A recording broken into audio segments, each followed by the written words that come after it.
Paguyuban Pasundan, Paguyuban Pasundan.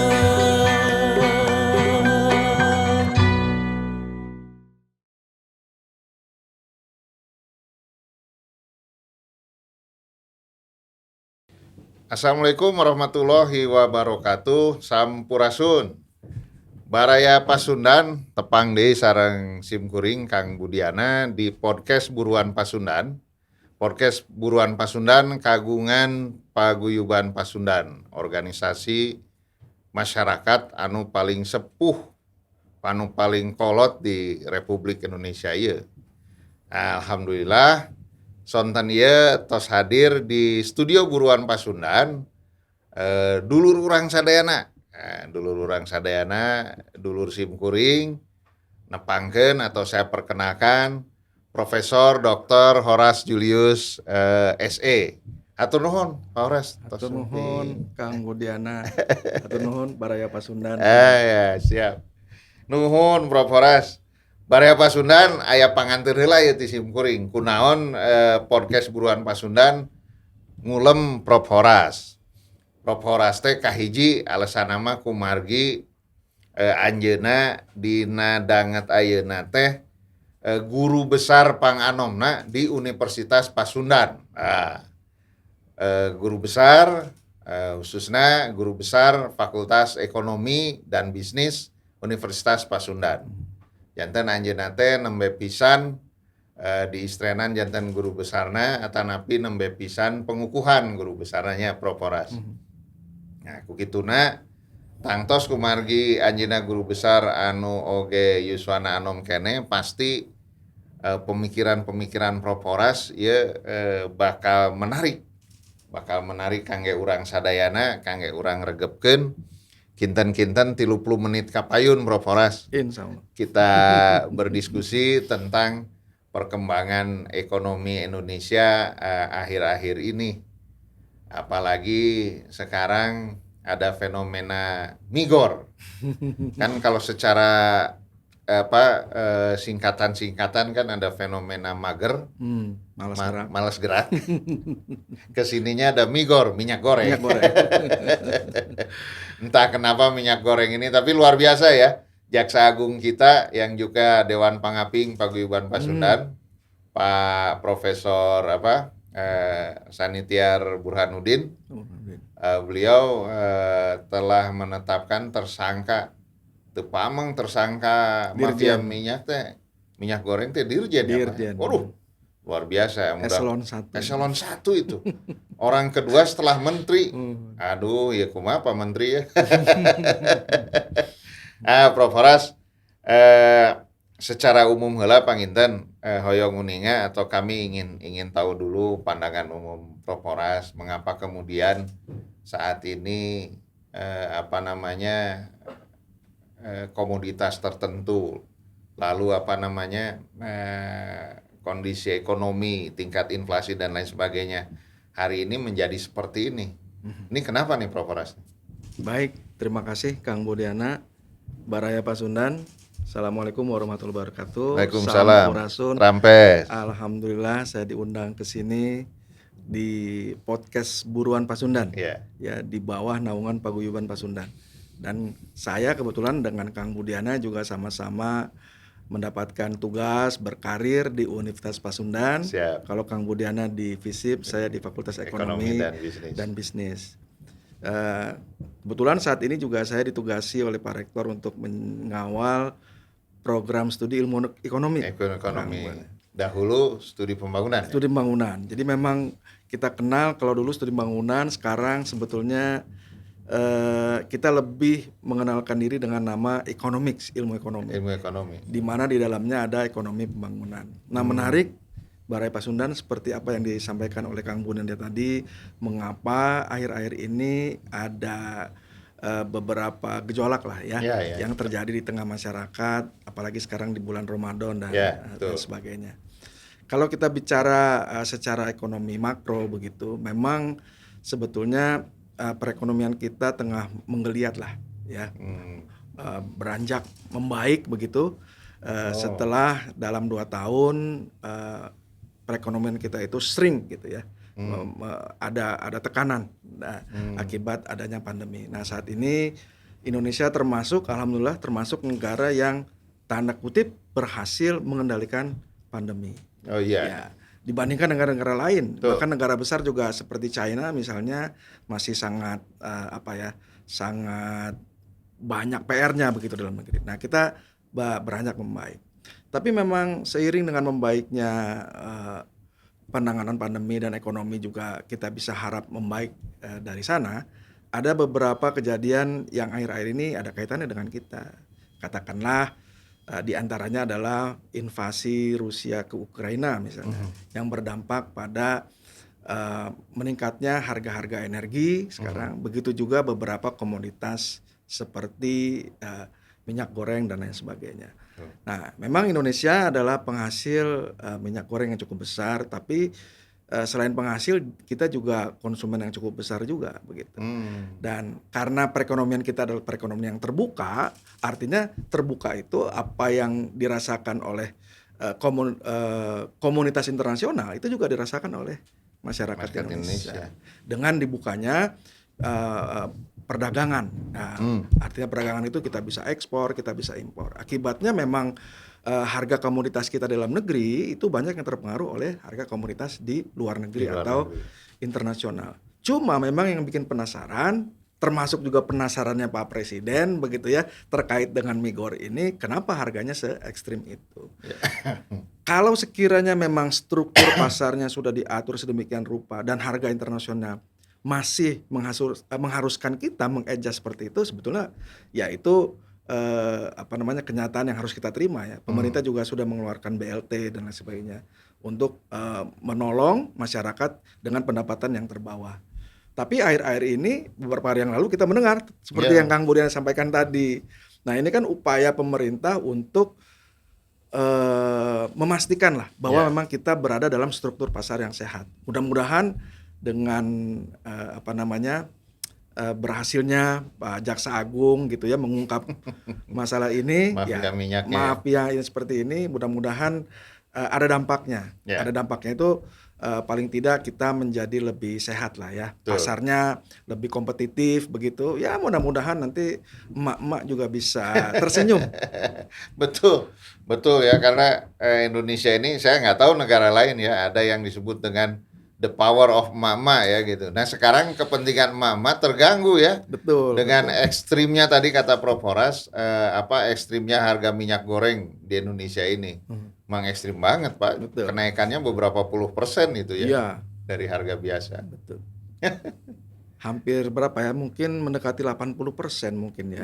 Luar biasa. 20% lagi 100. Betul.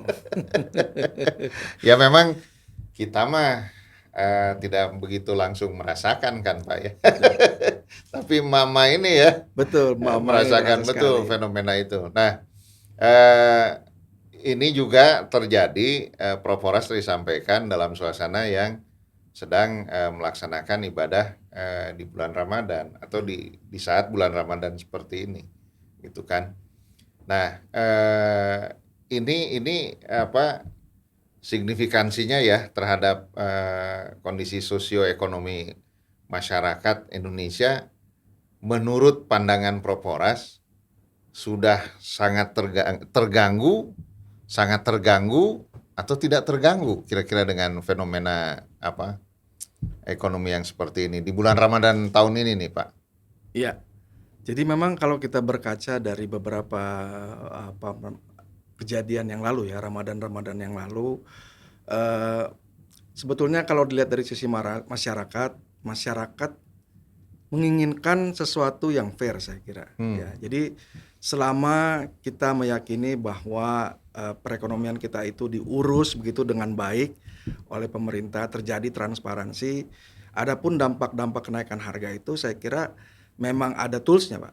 Ada toolsnya. Ya, jadi seperti misalnya ada BLT begitu ya, itu kan satu bentuk kebijakan wisdom dari pemerintah keberpihakan kepada pihak-pihak yang memang menjadi worse off, artinya menjadi memburuk begitu karena ada kejadian seperti ini.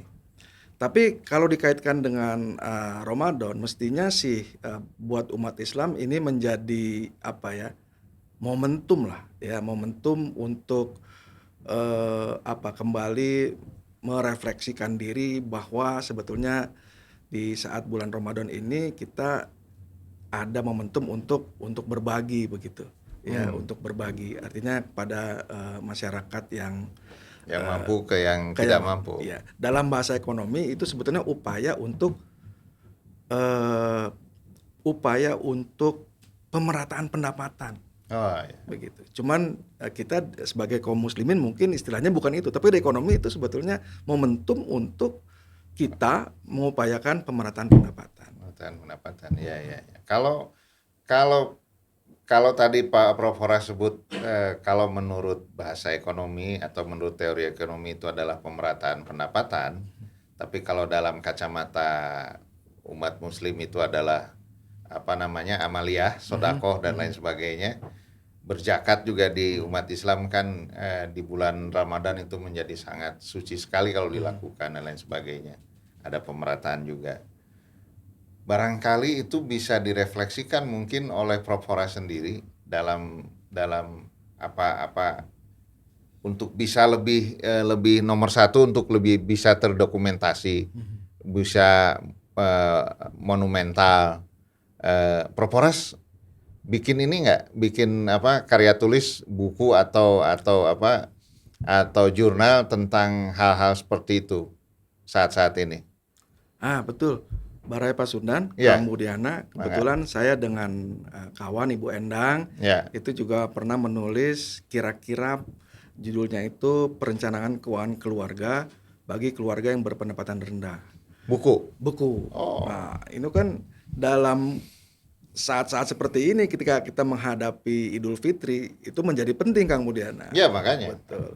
Jadi kalau untuk orang yang berpendapatan tinggi mungkin merencanakan keuangan keluarga itu bukan hal yang urgen begitu ya. Ya. Tapi untuk yang berpendapatan rendah ini sangat penting.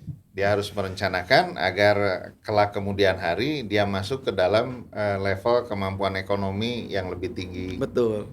Lalu masuk di menengah, lalu insya Allah dia bisa menjadi orang kaya di saatnya nanti. Iya. Nah itu kan membutuhkan itu kan, membutuhkan manajemen yang lebih bagus, ya. Betul. Oh, misinya apa Pak bikin buku judulnya itu? Ya tadi, jadi seperti yang Kang Budiana tadi sampaikan, bagaimana keluarga di Indonesia ini ya mampu ya katakanlah menghasilkan generasi penerus gitu yang lebih baik. Ya, mereka yang tadinya berpendapatan rendah bisa jadi menengah, yang menengah menjadi tinggi. Betul. Bukan berarti kalau mismanagement keuangan keluarga, mereka berpendapatan rendah menghasilkan keturunan yang tidak mampu mengakses misalnya pendidikan dan lain sebagainya. Betul. Sehingga menghasilkan keturunan yang lebih di bawah itu kan gitu ya. Kira-kira misinya seperti itu. Saya kira ada kaitannya dengan misi Paguyuban ya, Kang? Sangat, karena Paguyuban Pasundan sendiri misinya kan memerangi kebodohan dan kemiskinan. Kokoro kalau dalam bahasa Sundanya kemiskinan. Jadi tepat betul. Prof Horas sebagai salah satu guru besar ekonomi, khususnya bidang ekonomi di Unpas, menggagas buku seperti itu, dan saya dan teman-teman di Buruan Pasundan berharap Prof Horas terus membuat karya-karya seperti itu Pak ya, buku-buku yang menghasilkan teori-teori yang didapatkan dari persoalan-persoalan kehidupan kerakyatan. Betul. Itu kan. Seperti Bung Karno ketika menetapkan Pancasila diambil dari nilai-nilai seorang Pak Marhain di sana gitu kan. Itu kan dilihatnya oleh Bung Karno aspek sosiologi dan ekonomi kan. Betapa seorang Marhain yang bisa berdiri di kaki sendiri kan, berdikari. Lalu keluarlah pemikiran itu. Nah, Prof Horas juga kami harapkan bisa jadi Soekarno baru dari sisi ekonomi gitu kan. Melahirkan pemikiran-pemikiran kerakyatan Prof Horas. Ini sangat saya kira Paguyuban Pasundan khususnya Jawa Barat umumnya dan Indonesia sangat menanti karya-karya guru besar yang bisa related ya, tersambung betul kepada aspek kemanusiaan dan kerakyatan. Ya memang itu sangat membutuhkan dan satu misi dengan Pasundan saya kira. luar biasa Prof. Horas. Nah, kemudian apa namanya, tadi kan apalagi disebut-sebut kalau berdasarkan kalau saya mendengarkan judul bukunya ada kalimat keluarga dan lain sebagainya. Ini sebentar lagi juga kita akan mudik nih, Prof. Horas. Ini perkiraan dari sisi ekonomi, ledakan dari sisi seorang ekonom, maksud saya, ledakan mudik saat ini benar-benar bakal jadi ledakan kira-kira ya, Prof. Horas. Karena 2 tahun nggak boleh mudik. Nggak boleh mudik. Ini benar-benar akan menjadi ledakan. Kira-kira akan menjadi persoalan nasional nggak kira-kira Pak Prof. Horas dari sisi amatan Bapak? Ya, Kang Buniana dan Baraya Pasundan, kalau kita dengarkan dari kepolisian, itu sudah mengestimasi bahwa pemudik tahun ini jumlahnya akan sekitar 40% lebih tinggi dibandingkan dengan pemudik tahun 2019. Jadi kita bayangkan 2019, nah ini 40% lebih tinggi. Makanya pemerintah sejak jauh hari sudah menyampaikan silakan yang mampu mudik lebih cepat, silakan mudik lebih cepat. Itu artinya supaya tidak ada kongesti dan lain sebagainya, kemacetan dan sebagainya. Nah, sekarang kita lihat dari sisi ekonomi seperti apa. Nah, kalau kita lihat dari sisi ekonomi, kita lihat flashback sedikit kemarin tahun 2020 sampai 2021 dan sekarang juga masih berjalan sedikit. Sektor-sektor ekonomi yang terdampak sangat besar dari ada pandemi, yang pertama adalah tentu transportasi. Transportasi udara, laut, darat gitu. Yang kedua adalah pariwisata. Nah, di dalam pariwisata itu ada transportasi juga, lalu juga ada jasa travel agent, ada UKM kalau dilihat dari besaran pelaku usahanya begitu. Hotel dan restoran, ya, lalu souvenir dan sebagainya. Dan yang ketiga adalah manufaktur, terutama kaitannya dengan manufaktur otomotif. Nah, sekarang dengan berhasilnya pemerintah kita memanage masalah pandemi ini, sekarang kita diperkenalkan mudik. Nah, tentu sektor-sektor ini semua menggeliat. Sektor-sektor ini semua menggeliat. Dan harapannya bukan hanya pengusaha besar, tapi juga UKM yang tadi saya sebutkan itu juga mampu bangkit, bangkit. Cuma memang kalau kita lihat dari kebiasaan umat Muslim di Indonesia, Kang Budiana, itu sering menjadi tertuduh ini. Ini konsumtif dan lain sebagainya. Konsumtifnya itu satu untuk bahan makanan, kedua pakaian, begitu ya, alas sepatu, alas kaki dan sebagainya. Ketiga itu komunikasi dan keempat itu transportasi. Ya BBM dan lain sebagainya. Tapi saya kira selama kita mampu berbagi, selama kita mampu berbagi, ya berbagi itu konteksnya misalnya beli baju satu jangan beli satu, beli dua, beli tiga, yang lainnya berikan. Bahan makanan beli dua, beli tiga, yang lain bagikan dan seterusnya. Maka inflasi ini akan berjalan seiring dengan pertumbuhan ekonomi. Dan yang paling penting bukan hanya pertumbuhan ekonomi, tapi ada efek pemerataan. Ada trickling down effect namanya. Jadi kalau kita misalnya, punten, saya mungkin namanya Horas Kang Budiana, tapi saya 27 tahun pulangnya ini ke Ciamis masalahnya. Jadi selalu orang tuh nyebut saya bukan keluar negeri, keluar nagrek. Ya, jadi menikmati kemacetan dan sebagainya. Dan itu bukan hanya fenomena sosial, silaturahmi dan seterusnya, itu juga fenomena ekonomi. Karena di sana kita itu berbagi. Dan berbagi itu supaya uang ini bukan hanya berputar di kota, tapi juga berputar di daerah, desa. Jadi pembangunan dari desa itu juga memang betul-betul bisa kita bantu lah ya. Jadi umat Islam itu bisa berperan dalam konteks itu. Siap. Nah ini nih Baraya Pasundan tadi Prof. Horas buka kartu, ternyata upami orang kalau orang ngawas namina Profesor Dr. Horas Julius. Malah beliau sudah haji. Profesor Dr. Haji Horas Julius. Ya. Ini pasti darah Sumatera pasti mengalir ada di beliau. Ada. Tapi tadi Pak Horas iya nya Baraya Pasundan nyebat pami mudik ka Ciamis tuh keluar nagreg. Nah saya ingin nanya nih Prof Horas. Iya. Memang asli dari Oh iya. Prof Horas nih. Iya. Ayah saya itu Batak Mandailing. Batak Mandailing. Ya. Ibu saya Minang. Ibu Minang. Tapi saya lahir dan besar di Jakarta, jadi nggak bisa bahasa sana nih, punten Baraya Pasundan ya. Lalu ke Bandung dapat jodoh orang Ciamis. Orang Ciamis, so gitu ya. Jadi ya karena menurut saya semua budaya di Indonesia ini bagus untuk dalam rangka menentukan jati diri bangsa. Tuh. Tapi karena saya tidak dibesarkan dalam budaya Sumatera, akhirnya anak-anak saya yang lahir di Bandung ini saya suruh mereka memilih. Anda harus memilih satu budaya yang merupakan bagian budaya nasional. Jadi anak-anak saya ya tanda kutip Sunda begitu ya. Pasti. Karena saya tidak bisa mentransfer budaya Batak, lain, budaya Sumatera. Budaya Sumatera. Tapi saya kira sama aja. Semua sama aja ya, itu. betul. Luar biasa, Pak. Apa namanya unik ya, dan ya lebih nasionalis dari saya Pak. Karena soalnya kan Prof Horas demikian kan perjalanan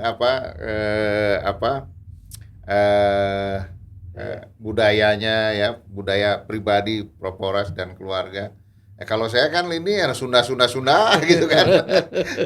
Mungkin saya nanti berharap anak saya menikah dengan orang Sumatera gitu ya. Biar saya punya besan orang Sumatera, ada akulturasi luar biasa Prof Horas. Nah jadi, tapi saya juga ingin kembali juga ke jenjang pendidikan Bapak. Pertanyaannya mulai dari kenapa Prof Horas atau Pak Horas tertarik ke prodi atau bidang kajian ilmu ekonomi atau studi pembangunan ini? Iya, terima kasih Kang Purnana. Yeah. Jadi Baraya Pasundan, saya itu dulu kuliah di tetangga kita di Unpad begitu ya. Alhamdulillah. Kalau saya tidak salah, pendiri Unpad itu juga Ketua Paguyuban Pasundan. Jadi memang saya dari dulu ternyata sudah muter-muter di Paguyuban Pasundan. Begitu. Jadi waktu itu saya itu salah pilih ternyata. Oh ya. Salah pilih. Saya itu ingin jadi manajer. Oh. Ternyata saya masuk, loh sudah ada prodi ini. Tapi kaprodi saya waktu itu bilang, Anda kalau ngambil prodi A lulusnya sekian tahun. Kalau ngambil prodi B sekian tahun. Tapi Anda kalau ngambil prodi ini, kalau Anda cerdas 5 tahun. Waktu itu 5 tahun. Yeah. Saya berpikir, seperti apa prodi ini? Ternyata itu adalah gaya komunikasi kaprodi saya waktu itu untuk menarik perhatian kami. Yeah. Dan ternyata saya tertarik. Artinya memang saya akhirnya jatuh cinta dengan bidang ilmu ini. Cuma memang kalau di Indonesia namanya ekonomi studi pembangunan. Padahal kalau di internasional tidak dikenal terminologi itu. Yang dikenal itu ya development economics atau economics gitu. Yeah. Akhirnya ya menurut saya ya kami di Paguyuban di Universitas Pasundan juga dalam hal ini ingin mengintroduksi ke masyarakat bahwa prodi ini juga bukan hanya ingin menghasilkan lulusan yang mampu menduduki tempat-tempat di pemerintahan, tapi juga mereka punya atau kami bekali dengan economics. Jadi ekonomika bisnis kira-kira begitu. Ya. Seperti di FISIP juga saya lihat dengan Kang Budiana seperti ini, saya kira mahasiswanya juga dibekali dengan pengetahuan-pengetahuan up to date ya. Iya betul. Ya. Terutama di saat bagian-bagian soft skill-nya seperti itu. Betul. Apalagi hari ini Mas Menteri Pendidikan dan Riset itu Mas Nadiem. Menggelar Merdeka Belajar, Kampus Merdeka MBKM ini ya Prof Horas, sehingga pandangan yang Prof Horas tadi sampaikan amat related ya, tersambung sekali dengan fenomena MBKM ini ya. Betul. Dan menarik sekali, dan malah banyak menteri di kabinet, setiap siapapun presidennya, entah itu menteri keuangan atau pokoknya menteri bidang ekonomi, backgroundnya kalau nggak salah ekonomi pembangunan ya. Seringnya begitu. Seseringnya ya Pak ya. Pernah akuntansi juga pernah. Akuntansi pernah. Ya. Akuntansi jadi menteri pendidikan malah pernah. Pernah juga ya. Seorang akuntan Pak siapa? Dibio siapa kalau nggak salah? Iya, Doktor betul. tuh. Oke. Jadi nah Baraya Pasundan tadi kita dengarkan langsung ya, orang ngupingkeun Prof Horas teh di Fakultas Ekonomi, terutama di prodi ilmu ekonomi, prodi ilmu ekonomi teh nu ngahasilkeun pejabat tinggi negara setingkat menteri. Jadi artinya bagi para generasi muda yang sekarang sedang duduk di SMA atau SMK, Anda harus tertarik dengan prodi ini. Kalau saya mah tertarik, Anda harus.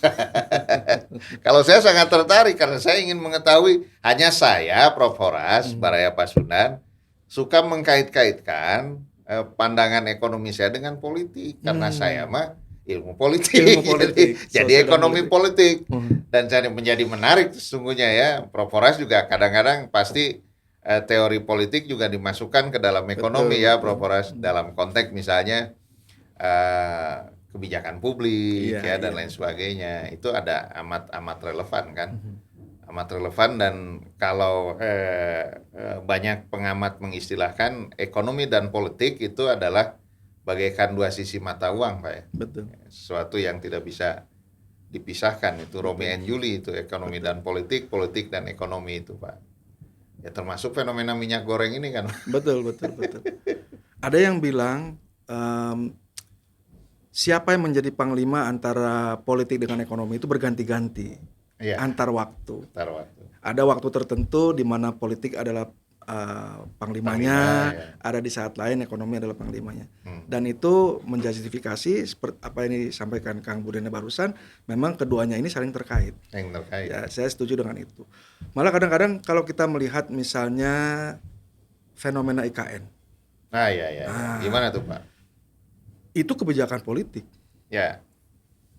Tugas ekonomi adalah bagaimana keputusan politik ini dicapai dengan efisien. Dengan efektif. Karena ini adalah kebijakan politik begitu. Nah, kalau hal lain, ya itu adalah mungkin ada nanti kebijakan ekonomi.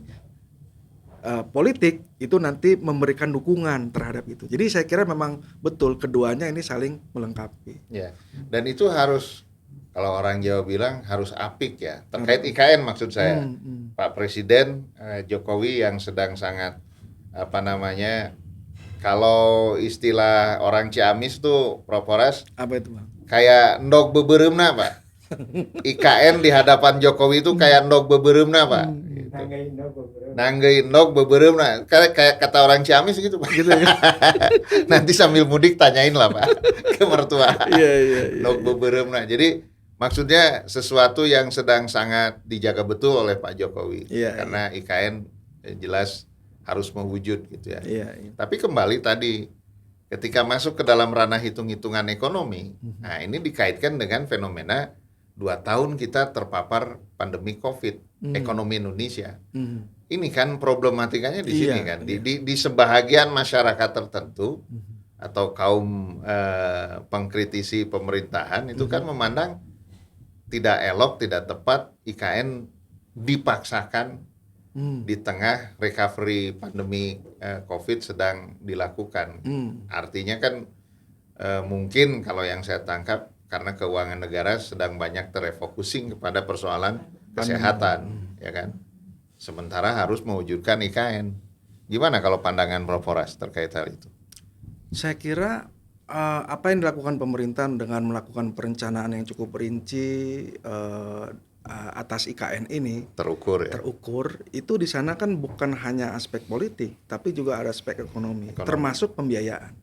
Nah sekarang kita tinggal membantu pemerintah memberikan masukan yang konstruktif agar rencana pembiayaan itu bisa terlaksana dengan baik.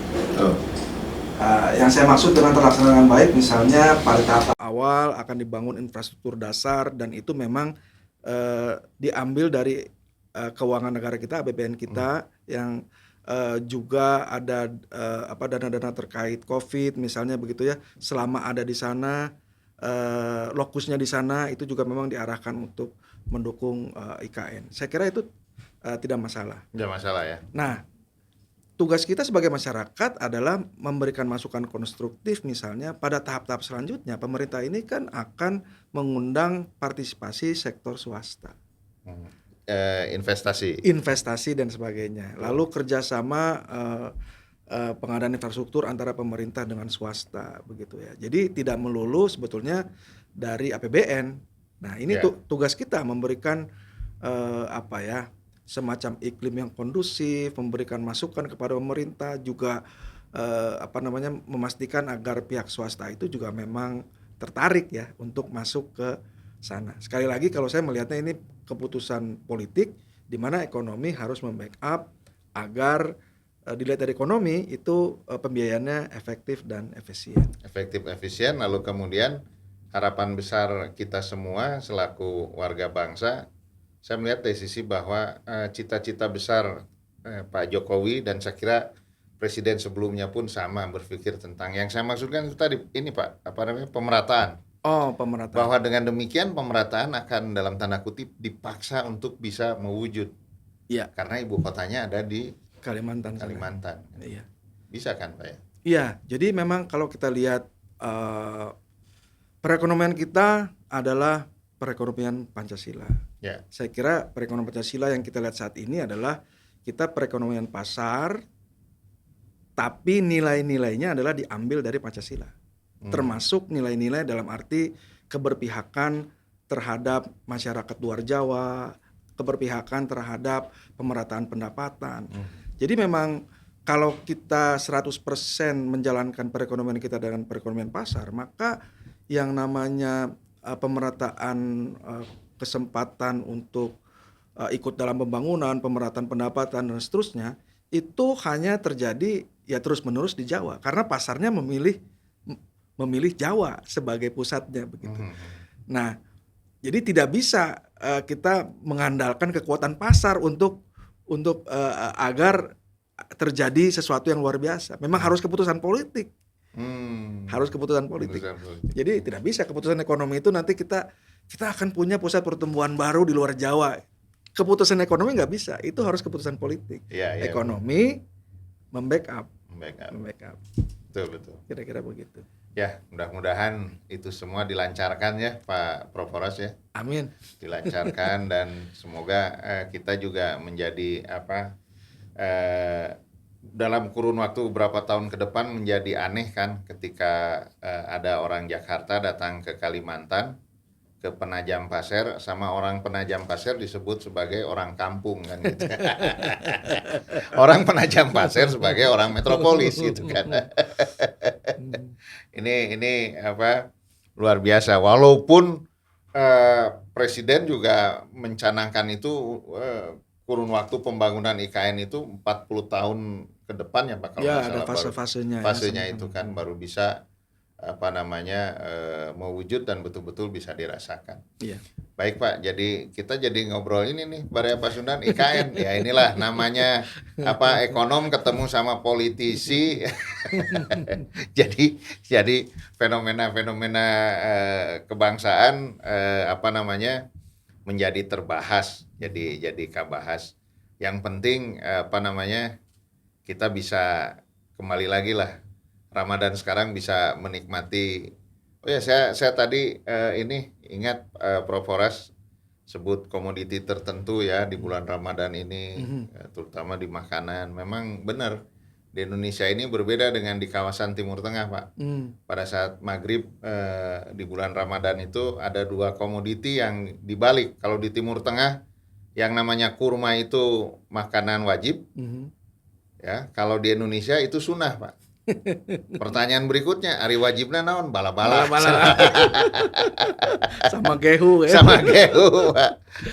Tong hilap sambal kacang. Luar biasa. Jadi baik Baraya Pasundan, tadi selama 30 menitan lebih sedikit pembicaraan atau diskusi simkuring sareng Profesor Dr. Horas Julius, SE. Anjena seorang guru besar dari Prodi Ilmu Ekonomi Pembangunan, Fakultas Ekonomi dan Bisnis Universitas Pasundan. Dan beliau tadi kajian-kajiannya sangat menarik. Seueur buku-buku anu tos dipidamel diciptakan oleh Proporas, tentunya Baraya Pasundan juga bisa mengakses. Silahkan kalau melihat tentunya ke data beliau di Google ya, ada Proporas tentunya. Lalu kemudian aktivitas beliau juga luar biasa di bidang akademik, dan tentunya ini adalah satu harapan besar bagi Universitas Pasundan yang lebih baik lagi dengan hadirnya profesor-profesor muda seperti beliau ini. Saya kira itu Prof. Horas, nuhun sakali deui kasumpinganana teu karaos ya urang tos ngawangkong. Cekap lami bari ngabuburit. Mangga manawi sateu acan ditutup bade aya closing statement ti Prof. Horas, mangga Pak. Baik, terima kasih Kang Budiana, juga Baraya Pasundan. Alhamdulillah kita sekarang berada di bulan Ramadan. Mari sama-sama kita jadikan spirit Ramadan ini berdampak pada perbaikan perekonomian, karena saya dari ekonomi. Ya, betul. Terutama dengan memastikan bahwa aktivitas kita yang di kota ini, uang yang berputar kota ini juga dapat dirasakan oleh saudara-saudara kita di daerah, di perdesaan. Jadi selamat silaturahmi. Spirit silaturahim ini juga disertai dengan spirit untuk memperbaiki perekonomian saudara-saudara kita yang ada di daerah. Yang dengan itu betul-betul kita, apalagi Paguyuban Pasundan dan Baraya Pasundan yang jumlahnya sedemikian banyak, bisa menjadi pionir untuk memastikan bahwa Islam itu rahmatan lil alamin. Amin. Waduh, sejuk sekali. Beda ya kalau guru besar menutup itu, beda dengan mantan demonstran Pak. Baraya Pasundan alhamdulillah tadi luar biasa.